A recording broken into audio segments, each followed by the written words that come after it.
Welcome to coding OTT. Chapter 11 है ये CSS3 का। एनिमेशन चल रहा है अभी आपका, बहुत लंबा चलेगा, बहुत इंटरेस्टिंग है एनिमेशन। लॉजिक बिल्ड करना ज़रूरी है आपका एनिमेशन में, क्योंकि CSS3 कम्प्लीटली एनिमेशन पे डिपेंडेंट है। आप अगर एनिमेशन अच्छी तरह से अभी सीख जाओगे तो फ्यूचर में आप अपने वेबसाइट को बहुत अच्छा दिखा पाओगे। रेगुलर वे में पढ़ते चाहिए, एक भी वीडियो स्किप करेंगे तो समझने में परेशानी होगी। अगर आप चैनल पे नए हो, सब्सक्राइब करके बेल आइकन को हिट कीजिए, शेयर कीजिए अपने फ्रेंड्स में, लाइक कर दीजिएगा वीडियो को। और अगर कोई क्वेश्चन है कमेंट ज़रूर कीजिए, पूछिए, कमेंट के जरिए ज़रूर रिप्लाई जाएगा। एनिमेशन का सैम्पल देख लीजिए, यहाँ देखिए ये लोडिंग एनिमेशन होगा, कुछ देर के बाद ये चला जाएगा, फिर आपके वेबसाइट का कंटेंट डिस्प्ले होगा आपके सामने। समझिए कैसे आप बनाओगे इस चीज़ को। ऐप के नाम से प्रोजेक्ट है, एक HTML फाइल है, एक CSS फाइल है। index.html में ये देख लीजिए, मैंने style.css को ऑलरेडी लिंक करके रखा है पहले से। एक डिव एलिमेंट को क्रिएट करेंगे, ID का वैल्यू सेट कर दीजिए वेब पेज। जो भी आपके वेब पेज का कंटेंट होगा सब इसके अंदर राइट कीजिएगा। इमेजिन कीजिए ये मेरे वेब पेज का कंटेंट है रियल वर्ल्ड में, यानी कि सच में जब वेबसाइट बनाइएगा तो इतना छोटा सा तो कंटेंट होगा नहीं, बहुत बड़ा कोड होगा। तो सारी कोडिंग इसी के अंदर कीजिएगा, वेब पेज वाले डिव टैग के अंदर। और इस डिव टैग के बाहर ये जो डिव टैग होगा ना, इसी को हम लोडिंग के लिए इस्तेमाल करेंगे, ठीक है। तो इस डिव टैग में मैंने ID का वैल्यू सेट कर दिया मेन। इसके अंदर एक और डिव टैग को शुरू करेंगे, इसमें ID का वैल्यू सेट कर दीजिएगा स्पिनर। अभी जो घूमता हुआ एनिमेशन का सैंपल आपने देखा, उसी घूमने वाले एनिमेशन को स्पिनर के नाम से जाना जाता है। मैंने इसके बाद एक P टैग को शुरू करके बंद किया, ID का वैल्यू आप इसमें सेट कर दो लोडिंग। तो ऐसा डॉक्यूमेंटेशन तैयार हो गया। अभी सेव करके रन करने पे कुछ ऐसा दिखा। सबसे पहले इसको डिज़ाइन कीजिए, जो कोडिंग OTT रिटर्न है ना उसको। आप इसमें कुछ ID का वैल्यू दे दो, जैसे मैंने ID का वैल्यू सेट कर दिया ब्रांड। आज ही CSS वाले फाइल में पहले तो बॉडी को सेलेक्ट कर लेंगे, बॉडी में डिफ़ॉल्ट पैडिंग मार्जिन होता है ना, उसको हटा लीजिए, हट जाएगा ऐसा करने से। इसके बाद ब्रांड को सेलेक्ट कीजिए, यानी कि जो H1 से कोडिंग OTT रिटर्न था ना, मैंने उसको सेलेक्ट किया।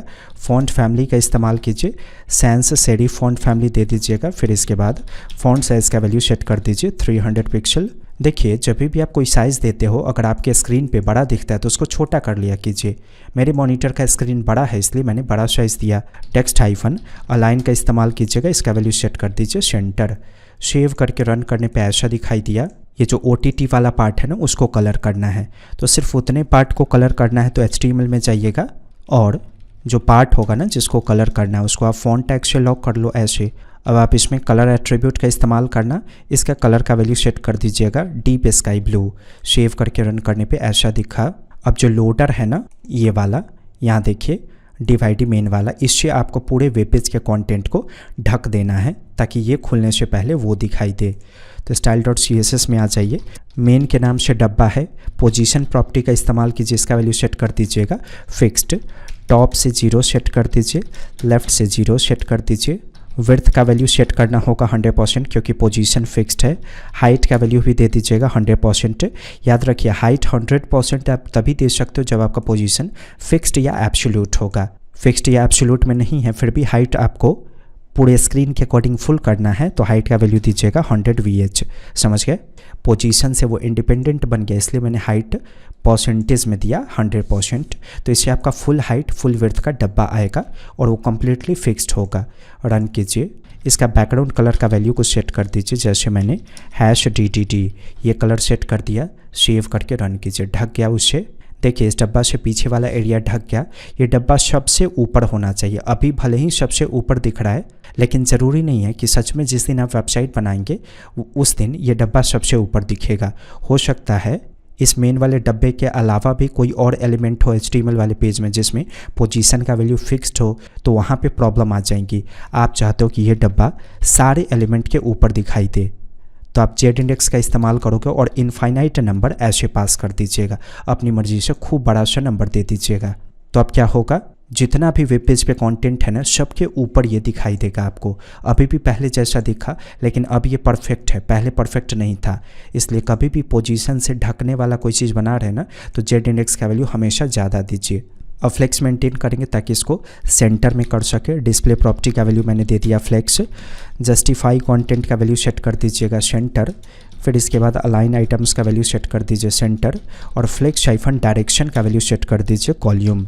फ्लेक्स डायरेक्शन कॉल्यूम क्यों किया गया अभी समझ में आ जाएगा थोड़ी देर में। फिलहाल रन करने पे यहाँ दिखा वो जो लोडिंग टेक्स्ट है ना उसको डिज़ाइन कीजिए। तो उसमें आईडी का वैल्यू लोडिंग डिफाइंड है। फॉन्ट हाइफन फैमिली का इस्तेमाल कीजिएगा, इसका वैल्यू सेट कर दीजिएगा वर्दाना। इसके बाद फॉन्ट साइज़ का वैल्यू सेट कर दीजिए 40 पिक्सल। फिर इसके बाद फॉन्ट हाइफन वेट का वैल्यू सेट कर दीजिएगा बोल्ड। सेव करके रन कीजिए, ऐसा दिखाई दिया। अब लोडिंग वाला एनिमेशन बनाइए। अब स्पिनर को डिज़ाइन कीजिए। तो हमने डिव टैग क्रिएट करके रखा है ना जिसमें आईडी वैल्यू स्पिनर है। तो इसमें विड्थ का वैल्यू सेट कर दीजिएगा 100 पिक्सल। हाइट का वैल्यू भी सेट कर दीजिएगा 100 पिक्सल। बैकग्राउंड कलर नहीं देना है आपको इसमें। बॉर्डर का वैल्यू सेट कर दीजिएगा 10 पिक्सल सॉलिड वाइट। सेव करके रन कीजिए। नोटिस कीजिए ऐसा दिखा, ये गोलाकार दिखाना है हमें।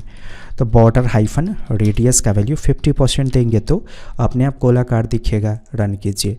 अब सिर्फ ऊपर का बॉर्डर आपको कलर करना है। तो बॉर्डर सीधे देने से आपका चारों दिशा में बॉर्डर कंट्रोल हुआ। आप बॉर्डर टॉप इसके नीचे लिखो तो सिर्फ ऊपर का बॉर्डर कंट्रोल होगा। तो 10 पिक्सल सॉलिड ये वाला कलर दे दीजिएगा डॉजर ब्लू।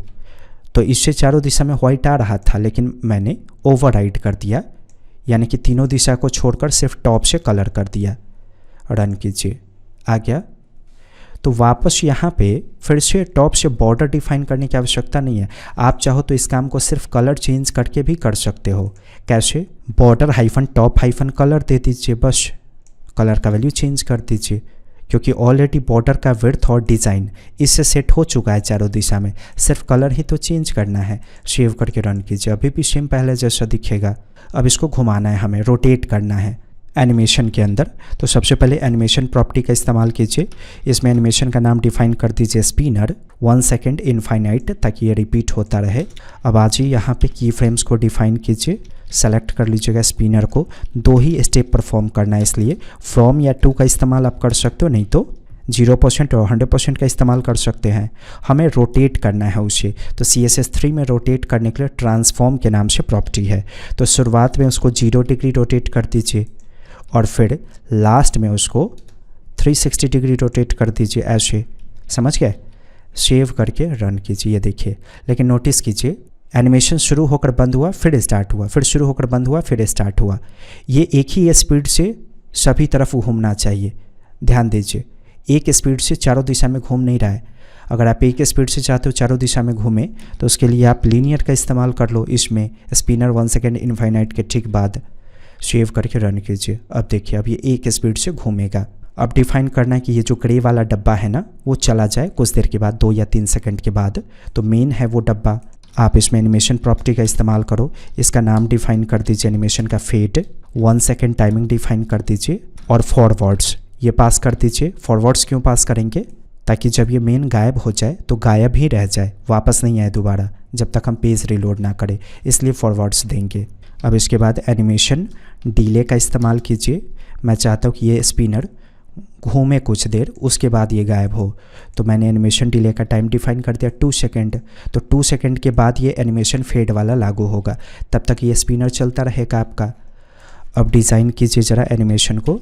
तो की फ्रेम्स फेड नाम है ना उसका, 0% पे ओपेसिटी का वैल्यू 1 रखिएगा, मतलब वो दिखता रहेगा। और 100% पे ओपेसिटी का वैल्यू 0 कर दीजिए। ठीक है, सेव करके रन कीजिए। वेट करते हैं 2 सेकेंड के बाद, देखिए ये गायब हो जाएगा। हो गया गायब। लेकिन देखिए, मैं कोडिंग OTT पे कोई भी टास्क परफॉर्म नहीं कर रहा हूँ। इमेजिन कीजिए अगर ये पूरा वेबसाइट आपके सामने खुलता तो किसी बटन पे क्लिक करने के बाद आप क्लिक नहीं कर पाते। यहाँ सेलेक्ट भी नहीं हो रहा है कोडिंग OTT। ऐसा क्यों? क्योंकि इसके ऊपर ग्रे वाला डब्बा अभी भी है, सिर्फ उसका कलर गया है। तो ऐसा एनिमेशन जब आप बना रहे हो ना, तो ओपेसिटी 0 करने के बाद उस डब्बे को कम्प्लीटली रिमूव कर दीजिए। तो जब भी किसी टैग को रिमूव करना होगा ना CSS में, तो डिस्प्ले का वैल्यू नन कर दीजिएगा।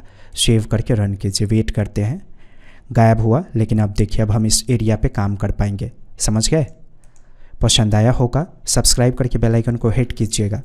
शेयर कीजिए अपने फ्रेंड्स में। कोई क्वेश्चन है कमेंट जरूर कीजिए। वीडियो को लाइक कीजिए। कोडिंग OTT पे वापस आने के लिए आपका धन्यवाद।